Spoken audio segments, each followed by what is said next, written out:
The Valori Emperor's palace was a tower of white stone that rose above the capital city like a finger pointing at the sky. It had stood for 800 years, built by slaves from a dozen conquered worlds, decorated with gold and jewels taken from species that no longer existed. Every brick in that tower was a monument to power, to dominance, to the idea that the strong had the right to take whatever they wanted from the weak. Admiral Yoon Jie walked through the front gates of the palace with 50 human soldiers at her back. She wore her dark blue uniform, pressed clean, her boots clicking against the polished stone floor. Her face showed nothing, not anger, not satisfaction, not mercy. She walked like a woman who had come to do a job and intended to do it well. The Valori Emperor waited for her in the throne room. His name was Varric, and he had ruled the empire for 40 years. He was old now, his gray skin wrinkled, his forearms thin and weak. He sat on a throne of black metal, surrounded by his advisors, who looked at the approaching humans with wide, terrified eyes. Varric himself tried to hold his head high, but his yellow eyes could not hide the fear. Jie stopped 10 paces from the throne. She looked up at the emperor and said nothing for a long moment. The silence was heavier than any weapon. "You are Emperor Varric," she said at last. It was not a question. "I am," Varric said. His voice cracked, but he kept his chin up. "And I have surrendered, as you demanded. Now tell me your terms." Jie reached into her jacket and took out a datapad. She held it up so that Varric could see the screen. On it was a document, a long document, the terms of surrender that humanity had prepared. "These are not terms," Jie said. "These are laws, new laws for the galaxy, laws that will be followed by every species, including yours. And they are not open to discussion." She began to read. The Valori Empire would be dismantled, not destroyed, but restructured. Their military would be reduced to a defense force only, with strict limits on the number and size of their ships. All conquered worlds would be freed. All species that had been enslaved by the Valori would be given their independence and whatever resources they needed to rebuild. The Valori people themselves would not be punished. Their cities would not be burned. Their civilians would not be harmed. But their leaders, every general, every admiral, every politician who had voted for the attack on Busan, would face trial for crimes against humanity. Varric listened with a face that grew paler with every word. When Jie finished, he sat in silence for a long time. "And if we refuse?" he asked quietly. Jie looked at him. "You will not refuse." He did not. The signing ceremony took place 3 days later in the Galactic Council chamber. Every ambassador was present. Every screen in the galaxy carried the broadcast. The room was silent as Emperor Varric walked to the table and placed his hand on the document.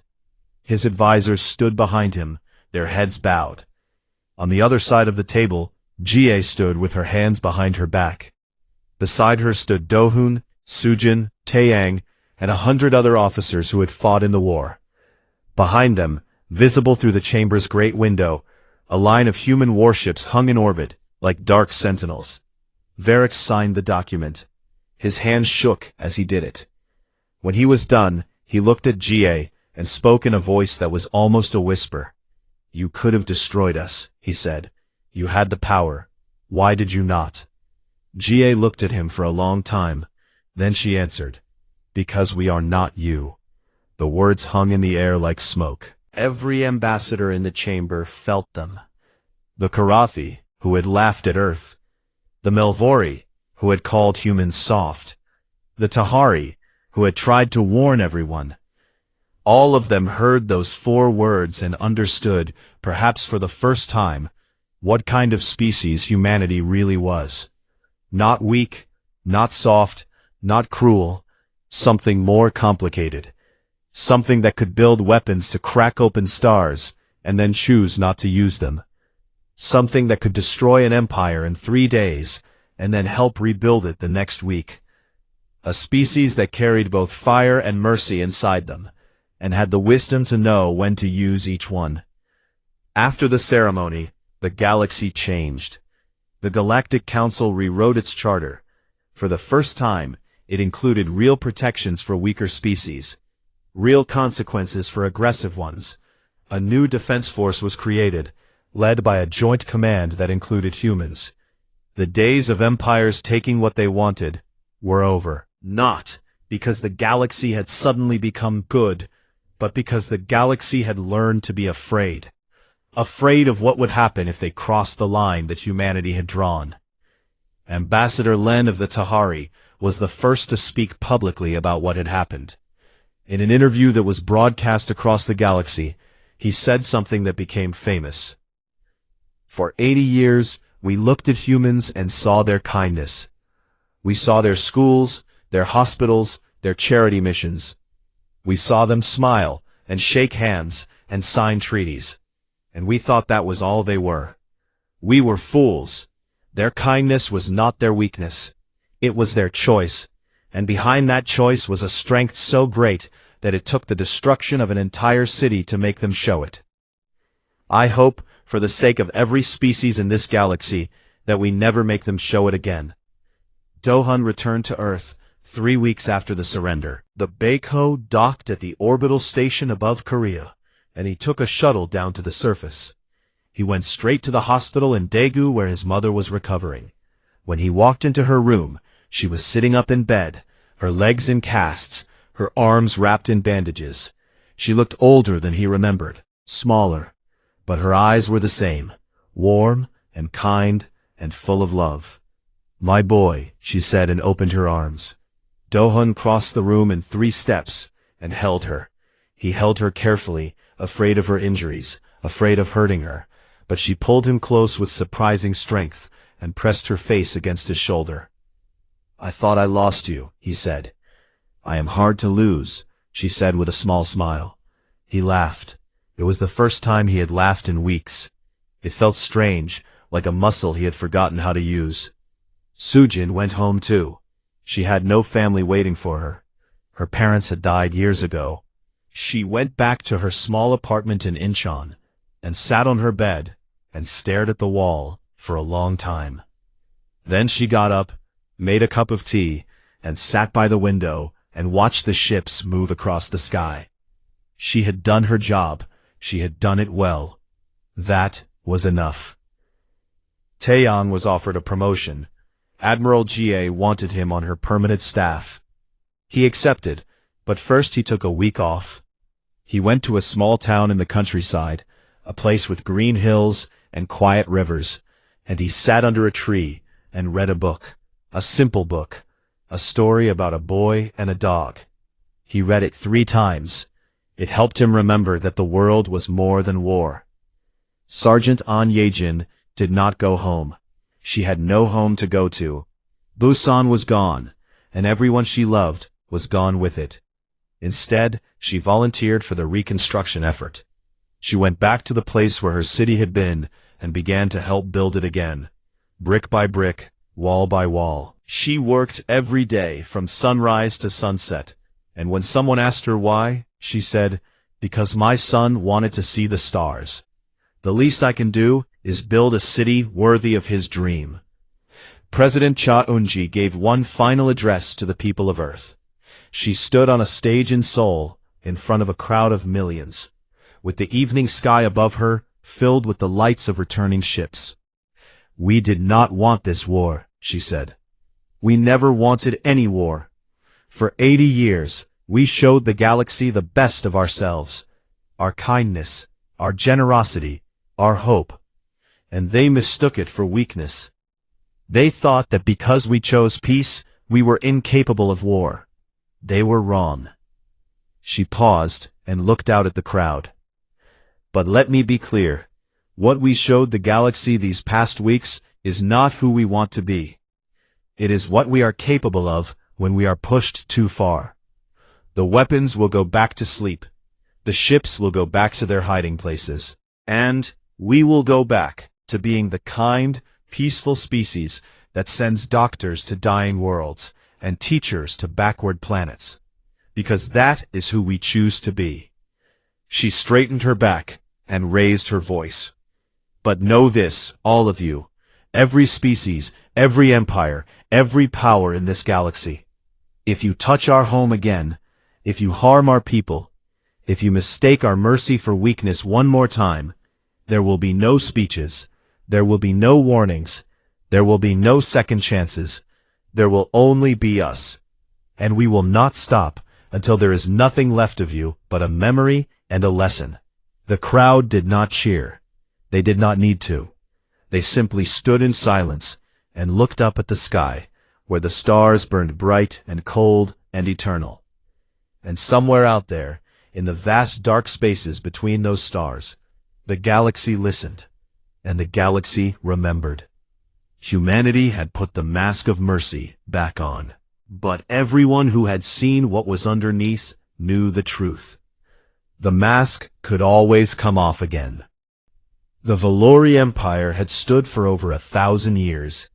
It stretched across 40 star systems, with hundreds of planets, billions of citizens, and a military that had never lost a war. They had conquered species, destroyed civilizations, and built their empire on the broken backs of everyone who had been too weak to stop them. They believed they were untouchable. Humanity touched them. Captain Bei Sujin stood on the bridge of the destroyer Geomon and watched the stars shift as her ship dropped out of faster-than-light travel deep inside Valori space. She was 31 years old, with a sharp face, dark eyes, and a quiet voice that made people lean in to listen. She had been a nobody in the fleet before the war, a mid-level captain running patrol missions on the outer edge of the solar system. But Admiral Jaye had chosen her to lead the vanguard, the first wave of ships that would hit the Valori from the inside. Sujin had asked why she was chosen. Jaye had looked at her and said, "Because you do not hesitate." It was true. Sujin had never hesitated in her life, not when she had to make hard choices, not when people were depending on her, and not now, as she led a fleet of 500 warships into the heart of enemy territory. Her orders were clear: move fast, hit hard, do not stop. The first target was the Valori military station at Drekken, a massive orbital platform that controlled all fleet operations in the outer systems. It was defended by 200 warships and a network of weapon satellites that could shred anything that came close. The Valori believed Drekken was impossible to attack. It had never been tested. Sujin tested it. The Geomon and its fleet arrived at Drekken at exactly 0400 hours, Valori time. The station's defenders were not expecting an attack. They had heard about the border fleet's destruction, but they did not believe it. Lies spread by humans to cause fear.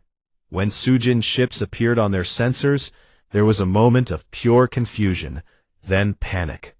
"All ships, weapons free," Sujin said calmly. The human ships fired. The same white light weapons that had destroyed the border fleet cut through the defense satellites in seconds. The Valori warships tried to form a defensive line, but they were too slow.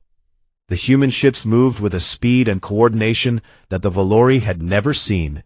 They worked together like fingers on a hand, each one knowing exactly where to be and exactly when to fire. Within 20 minutes, the defense fleet was gone. Within 30 minutes, the station's weapons were disabled. Within 45 minutes, Drekken was surrounded and powerless. Sujin did not destroy the station. She knew there were civilians on board, families of soldiers, workers. She opened a channel and spoke to the station commander. "This is Captain Bei Sujin of the Earth Defense Fleet.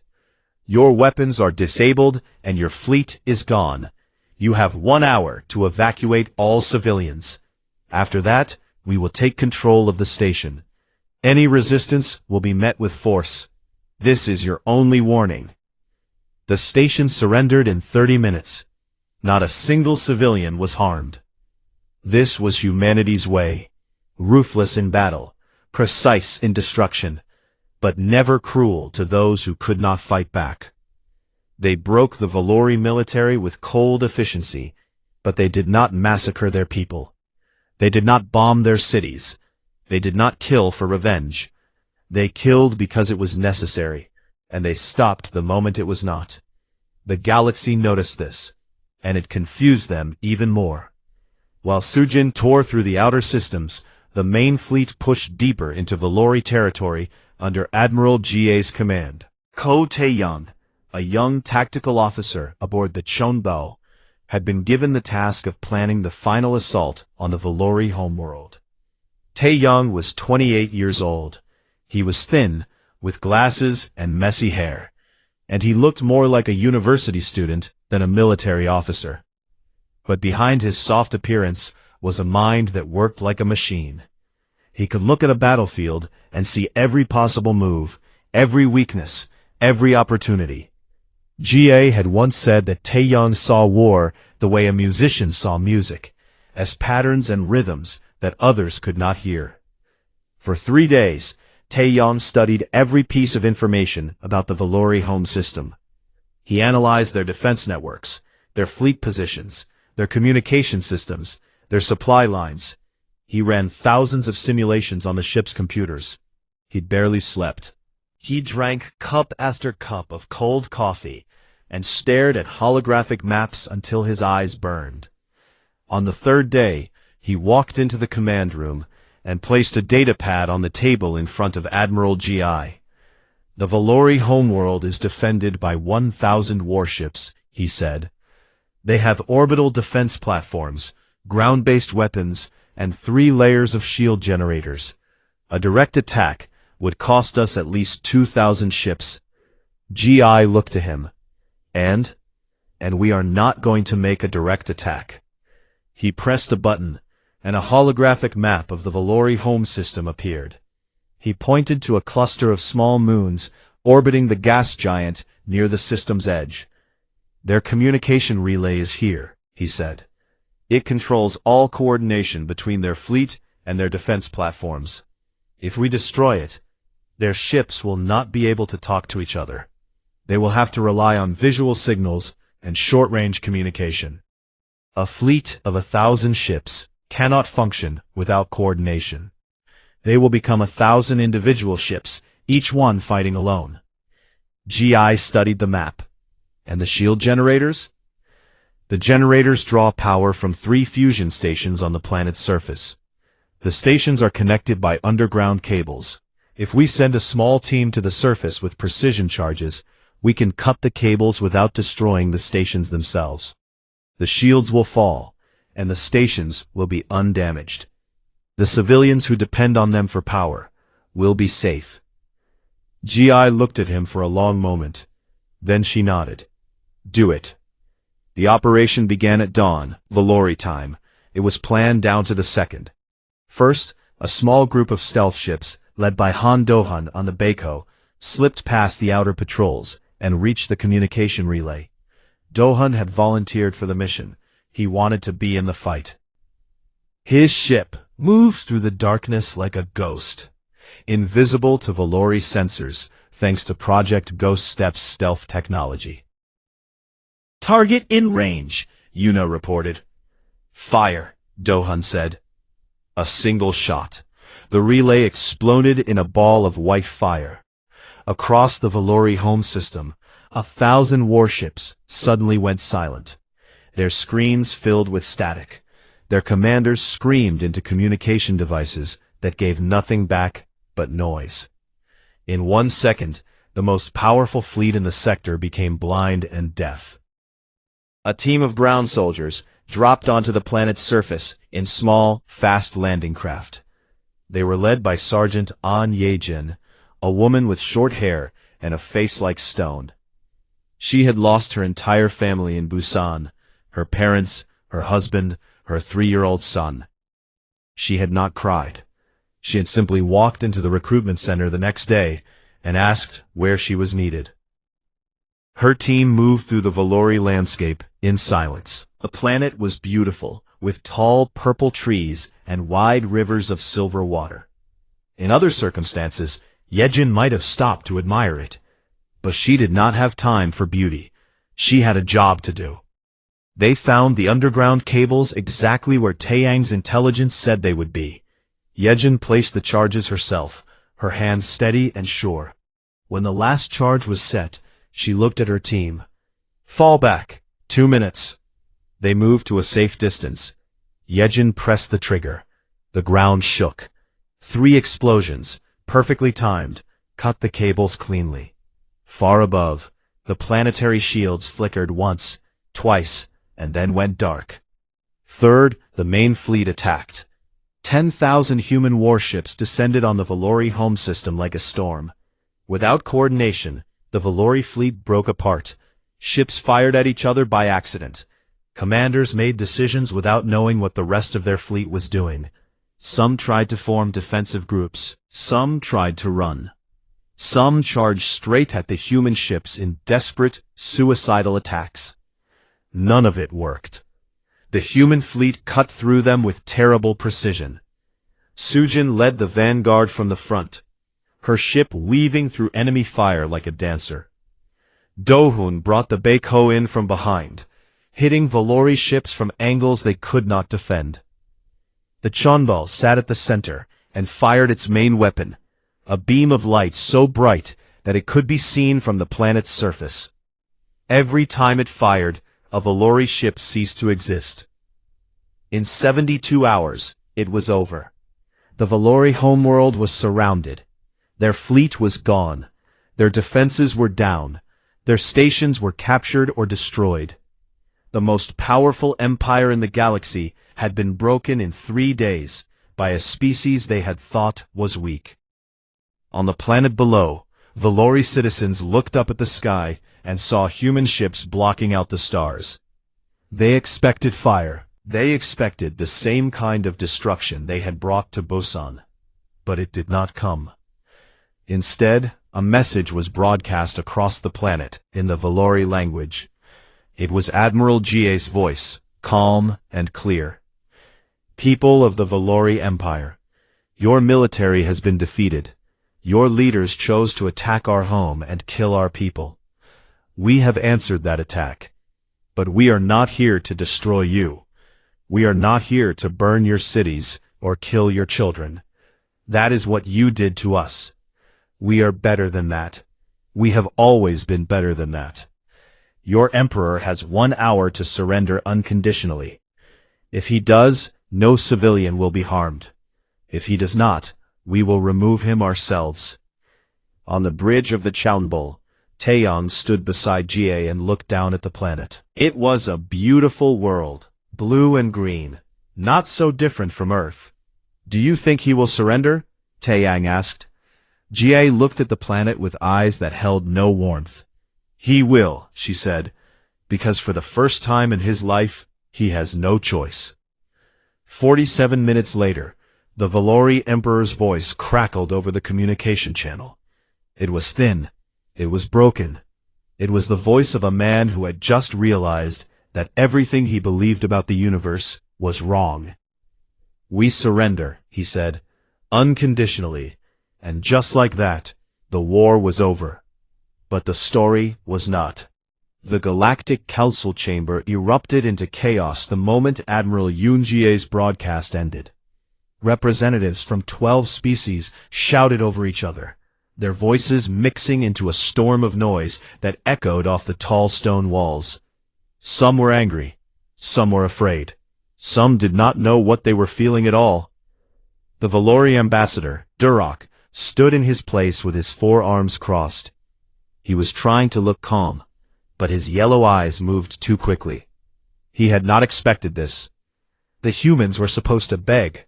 They were supposed to come to the council on their knees and ask for protection. That was what every other weak species had done when the Valori pushed them. That was how the galaxy worked. The strong took, and the weak gave. But those 5 words kept echoing in his mind. We gave you every chance. What did that mean? What chance?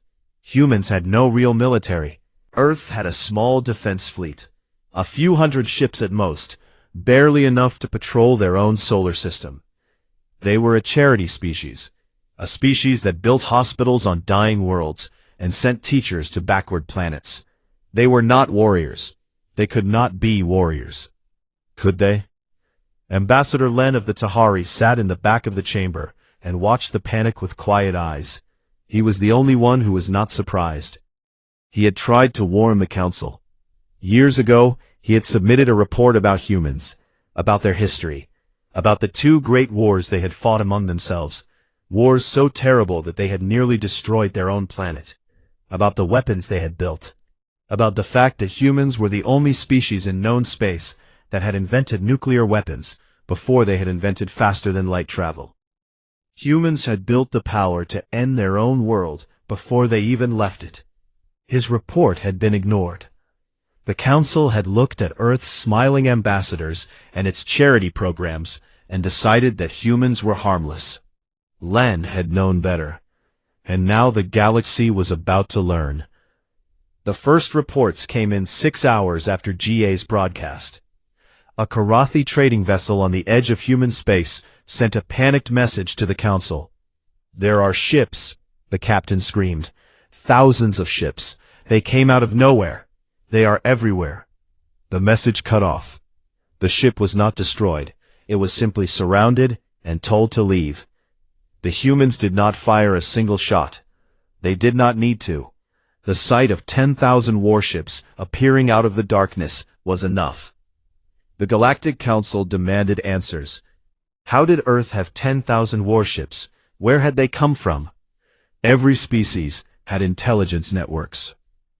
Every species had spies and sensors and satellites watching each other. No one had seen these ships being built. No one had detected them. It was as if the entire fleet had appeared out of thin air. The truth was much simpler and much more frightening. Humans had been hiding them. For 60 years, since the very first day Earth had joined the galactic community, they had been building in secret. They had dug massive shipyards into the floors of their oceans, miles below the surface where no alien sensor could reach. They had carved factories into the cores of asteroids. They had built entire military stations inside the moon, hidden behind walls of rock and metal. Every trade ship that left Earth carried secret cargo. Every science mission was also a military mission. Every handshake with an alien ambassador was also a moment of intelligence gathering. Humans had smiled at the galaxy for 80 years, and behind that smile, they had been building the largest military force any species had ever seen. On the bridge of the Bekho, Han Do-hun watched the fleet move into formation around him. It was a sight that took his breath away. The ships stretched out in every direction, their dark hulls reflecting the distant starlight. Destroyers formed long lines on the flanks. Carriers sat in the center, their massive bays open, ready to launch thousands of smaller fighter craft. And at the very heart of the formation, the Chundel moved forward like a great black blade, cutting through the darkness. "Commander," Yuna said from her station, "we are receiving fleet-wide orders from Admiral GA. Put them on screen." GA's face appeared on the main display. She was standing on the bridge of the Chunbel, surrounded by officers. Her face was calm, her voice steady. "All fleet commanders, this is Admiral Yoon GA. Our target is the Valori home system. We will cross their border in 18 hours. Our orders are simple. We will disable their orbital defenses. We will destroy their military stations. We will surround their homeworld. And we will make them answer for what they did to Busan." She paused. "I want to be clear about one thing. We are not going to negotiate. We are not going to talk. We are not going to give them a chance to explain or apologize or offer terms. They killed 4 million of our people, 4 million mothers and fathers and children. They did it to teach us a lesson. Now we are going to teach them one." The broadcast ended. Across the fleet, 10,000 crews prepared for war. Do-hun turned to his bridge crew. They were all watching him, waiting for him to speak. He looked at each of them. Yuna at the sensor station, her hands trembling but her jaw set. Lieutenant Baek Junho at weapons, a quiet man with thick arms who had not spoken since the news about Busan. Pilot Song Nari at the helm, young and fierce, with fire in her dark eyes. "You heard the Admiral," Do-hun said. "Set course for the Valori border, maximum speed." "Yes, Commander," Nari said, and the Baekho surged forward. As the fleet moved through space, the galaxy watched in disbelief. Species that had known humans for decades stared at their screens and could not understand what they were seeing. This was not the Earth they knew. The Earth they knew was kind. The Earth they knew sent relief ships to disaster zones and funded schools on poor worlds. The Earth they knew had the smallest military budget in the galactic community. Now that same Earth was sending 10,000 warships across the galaxy.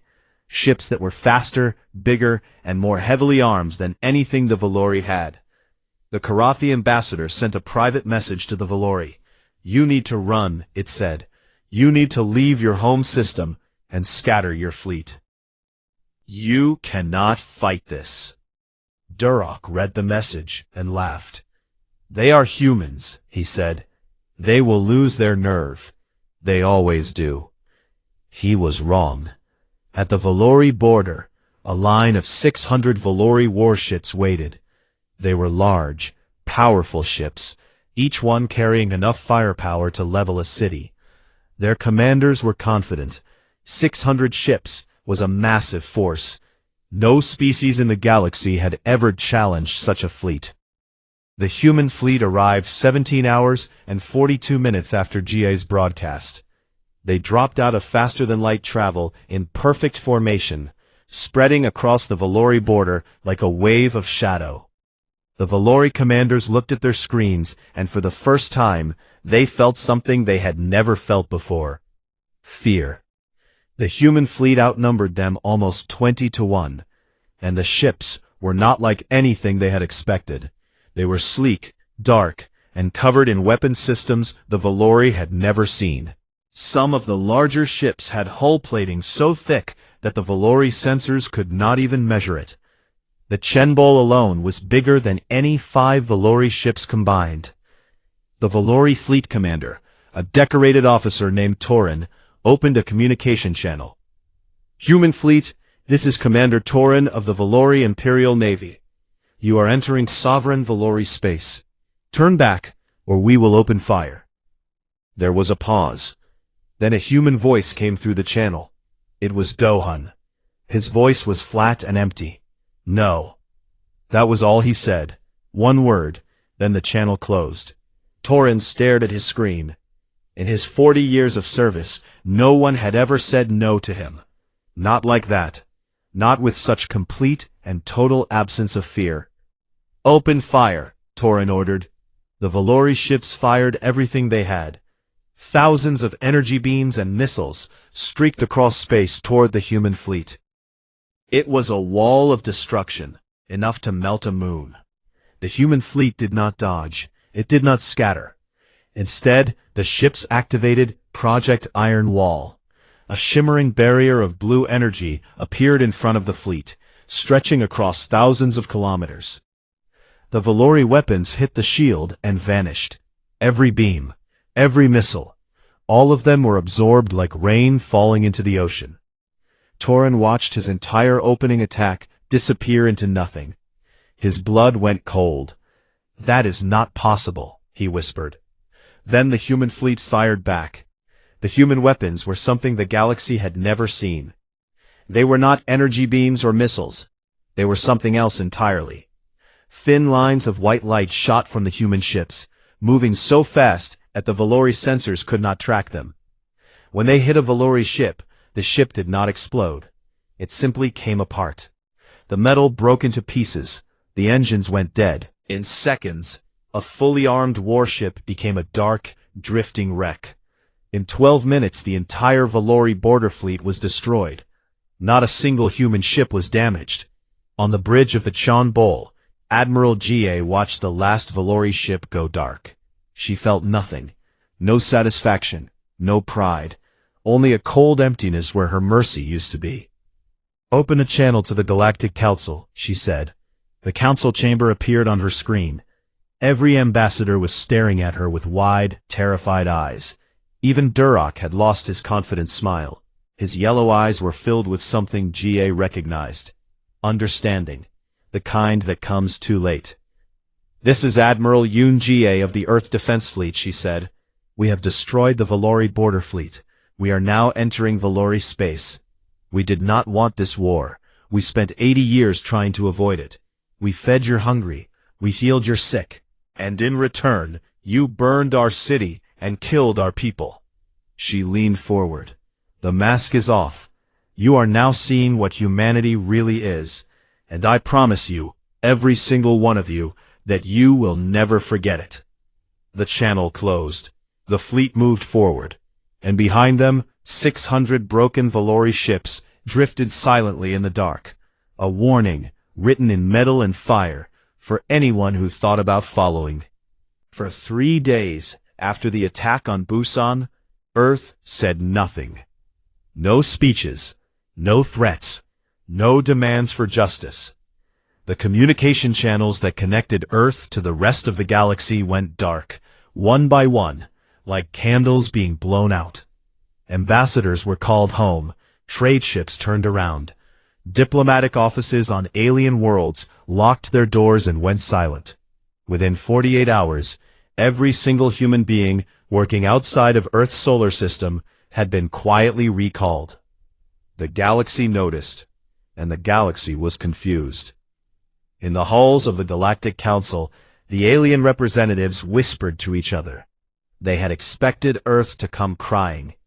They had expected long speeches about peace and justice.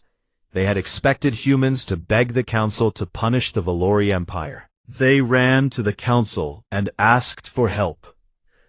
But Earth did not come. The Valori ambassador, Duroc, stood in the center of the council chamber and laughed. "You see," he said, spreading his forearms wide, "they are afraid. They have run home to hide behind their little moon. Give them a week, and they will come crawling back, ready to hand over whatever we want." Some of the other species agreed. The Karafi, a race of tall insect-like creatures, clicked their jaws and said that Earth had always been too soft for the galaxy. The Malvori, a species of traders with 6 eyes and smooth blue skin, said it was only a matter of time before humans gave in. But not everyone agreed. Ambassador Len of the Tahari, a small, quiet species with gray fur and large black eyes, sat in the back of the chamber and said nothing. Len had spent 20 years living among humans. He had studied their history. He had read about their wars, their revolutions, their long and bloody past. And he knew something that the rest of the galaxy did not understand. When humans went quiet, it did not mean they were afraid. It meant they were getting ready. On Earth, the silence was not empty. It was full of movement, full of planning, full of a cold and terrible purpose. Under the surface of every ocean, inside the hollow centers of mountains, beneath the frozen ground of Antarctica, and deep inside the dark side of the moon, machines that had been sleeping for decades began to wake up. President Cha Eun-ji had given the order, "Unseal everything," and everything was being unsealed.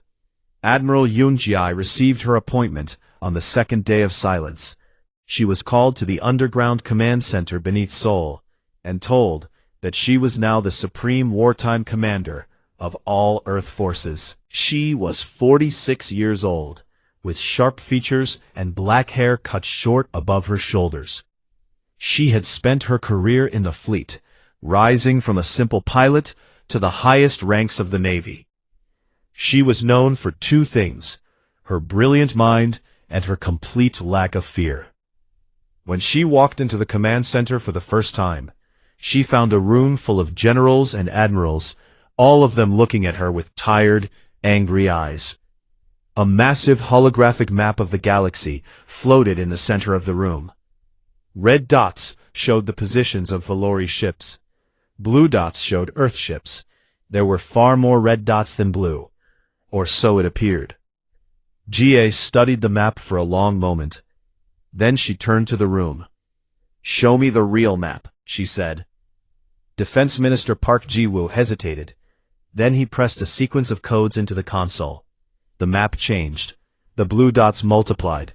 They appeared in places no one expected, under the Pacific Ocean, inside the moon, hidden in asteroid fields, tucked behind Jupiter's moons, scattered across a dozen secret locations that no alien sensor had ever detected.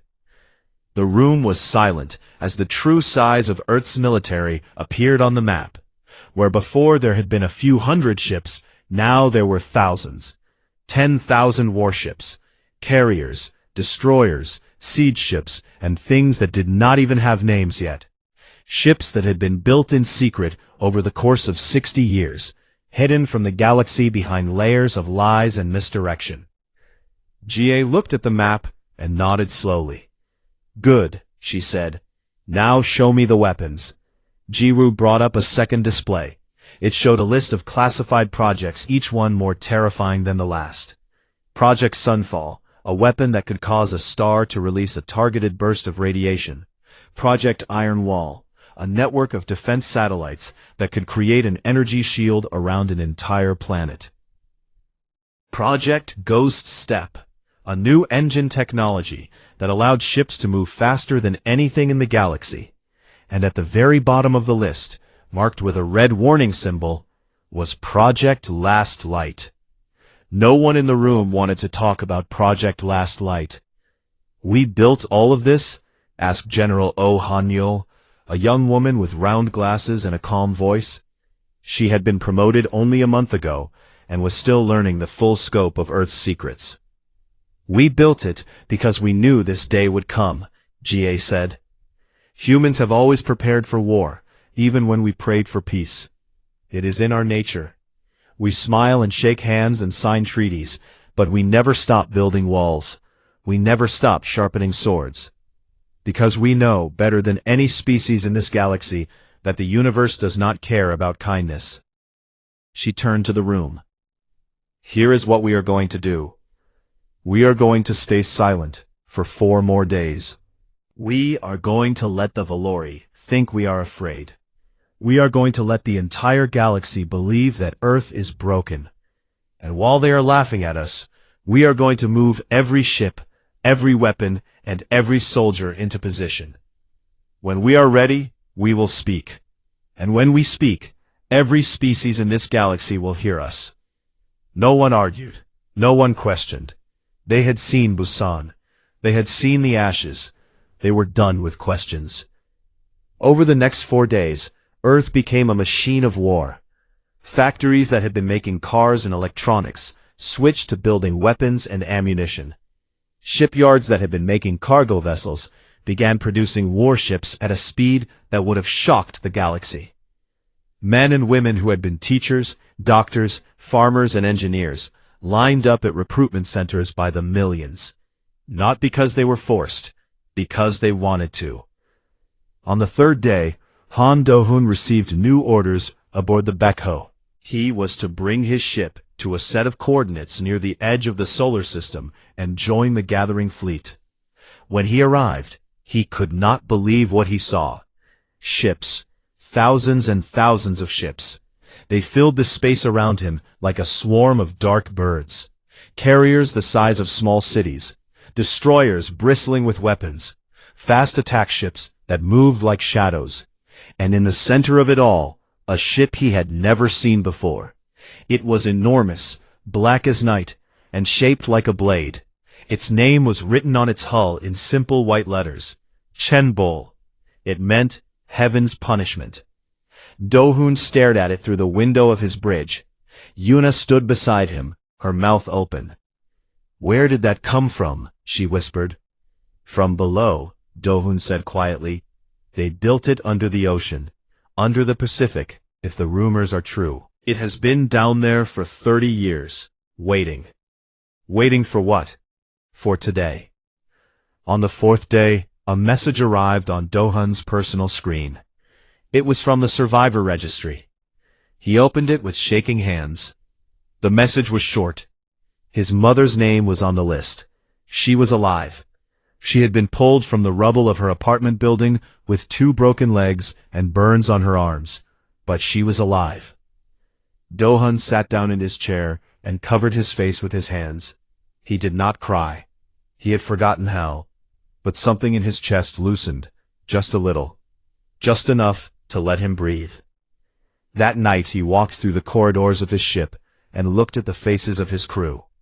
They were young, most of them, men and women in their 20s and 30s. Some of them had lost family in Busan.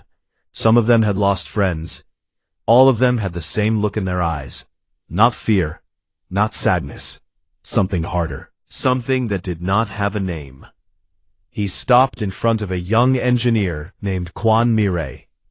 She was sitting on the floor of the engine room, cleaning a piece of equipment that was already clean. Her eyes were red, but her hands were steady. "Are you ready?" Do-hun asked her. She looked up at him. "My little brother was in Busan," she said. "He was 9 years old. He wanted to be an astronaut." She paused. "I am ready, Commander." Do-hun nodded. He had no words of comfort. There were no words for this. There was only what came next. On the 5th day, the silence ended. Admiral Yoon Jae stood in front of a camera in the command center beneath Seoul. The broadcast was sent to every screen in the galaxy, every species, every planet, every station. The Galactic Council chamber fell silent as her face appeared on the massive display. She did not shout. She did not cry. She did not make a long speech about justice or revenge. She simply looked into the camera with her dark, steady eyes and spoke 5 words. "We gave you every chance." Then the screen went black, and across the galaxy, in the cold spaces between the stars, 10,000 engines roared to life. The Valori had wanted a war. The morning sun was warm over the city of Busan. Children ran through the streets on their way to school. Old men sat in parks and drank tea. Mothers carried bags of food from the market. It was a normal day, a peaceful day, the kind of day that made people forget that somewhere far above the clouds, beyond the blue sky, a war was always waiting to happen. Han Do-hun was 8 years old when he first saw a Valori ship. It had come to Earth on a diplomatic visit. He remembered standing behind his father and looking up at the tall, gray-skinned aliens with their 4 arms and cold yellow eyes. They had smiled, but the smile never reached their eyes. His father had told him not to stare, but Do-hun could not help it. Even as a child, something in his chest had told him that those creatures were dangerous. Now Do-hun was 34. He stood on the command bridge of the deep space carrier Baekho, a massive warship that floated silently through the dark space between stars. He was tall, with short black hair and a scar that ran across his left cheek. His uniform was dark blue, pressed clean, and his boots were polished. He was a commander in the Earth Defense Fleet, and he had spent the last 6 years patrolling the outer edges of human space. The Baekho was far from Earth, almost 3 light-years away. The crew of 600 men and women worked quietly at their stations, running checks, scanning for threats, doing the slow and boring work that filled most of their days. Space was big, and most of it was empty.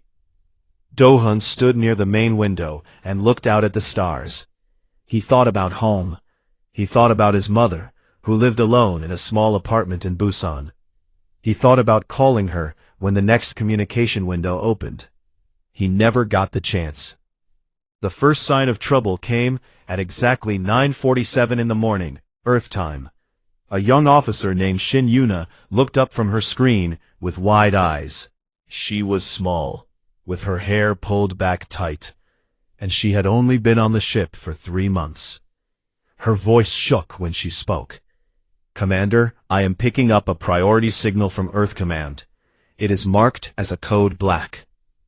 The bridge went silent. Every pair of eyes turned to Do-hun. Code black meant an attack on Earth itself. It had never been used before, not once in the entire history of the fleet. Do-hun felt his stomach drop, but his face did not change. He walked to the main console and pressed his hand against the scanner. The message unlocked. A voice filled the bridge. It was General No Minsik, the head of Earth Command. His voice was rough and broken, like a man trying to hold himself together. "This is General No Minsik of Earth Command. At 0900 hours Earth Standard Time, the Valori Empire launched a full-scale orbital bombardment on the city of Busan, Republic of Korea. The attack lasted 11 minutes. The city has been destroyed.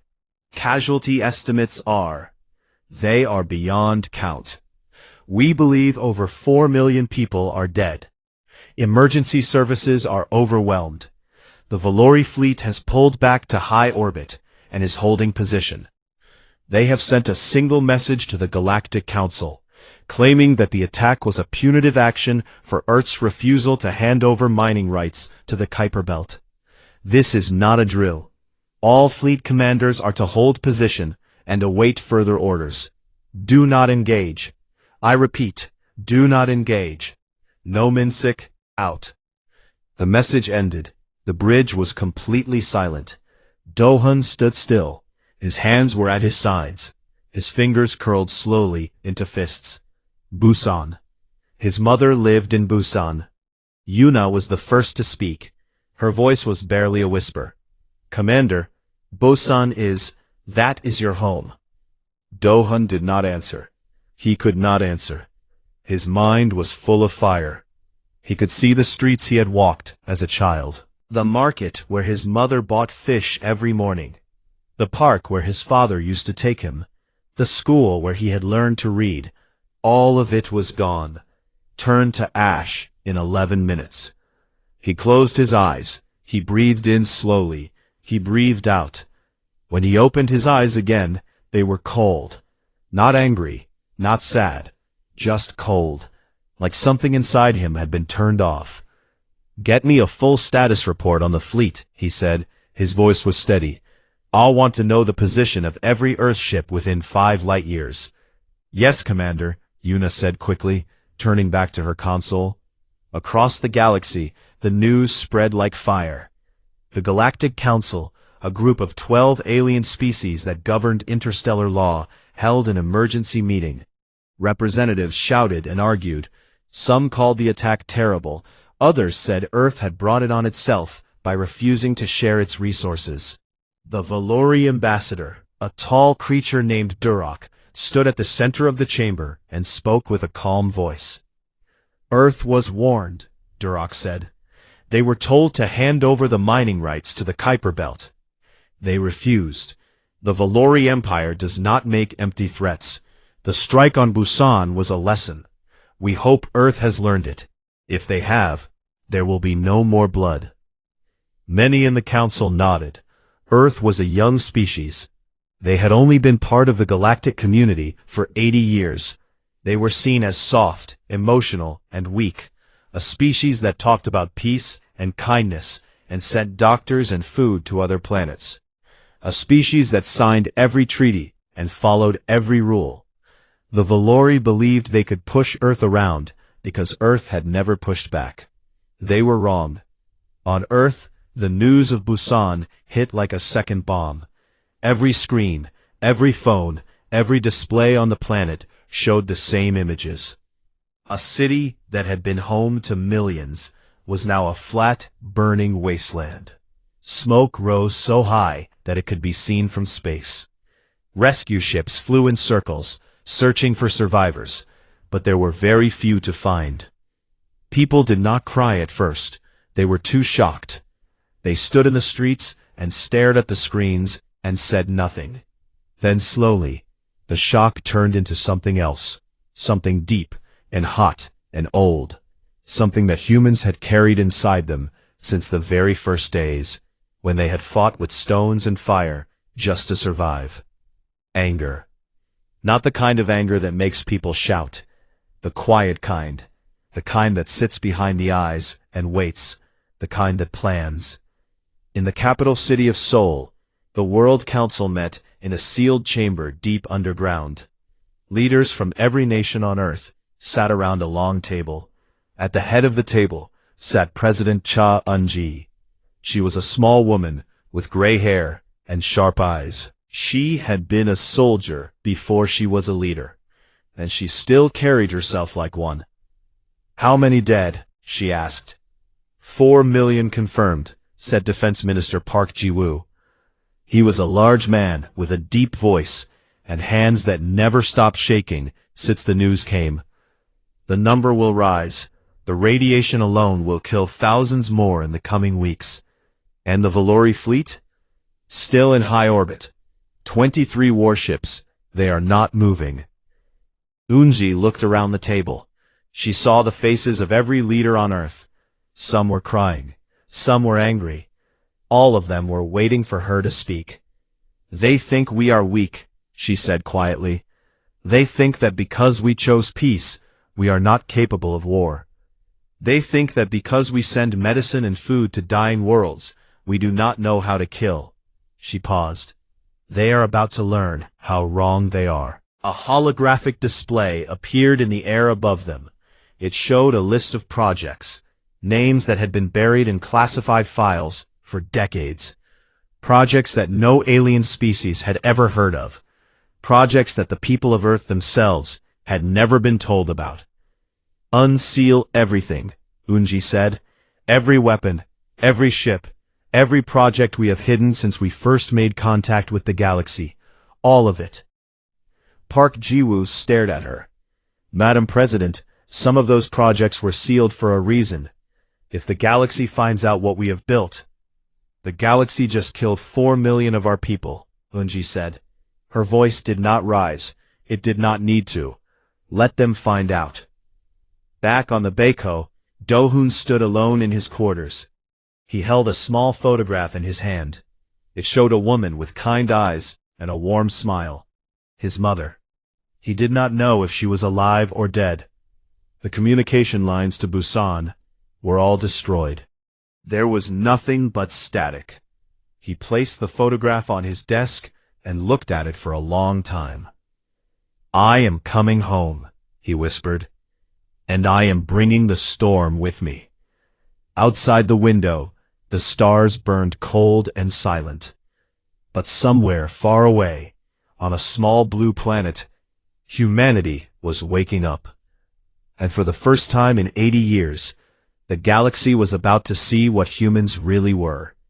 Not kind, not gentle, not merciful, just patient. And their patience had just run out.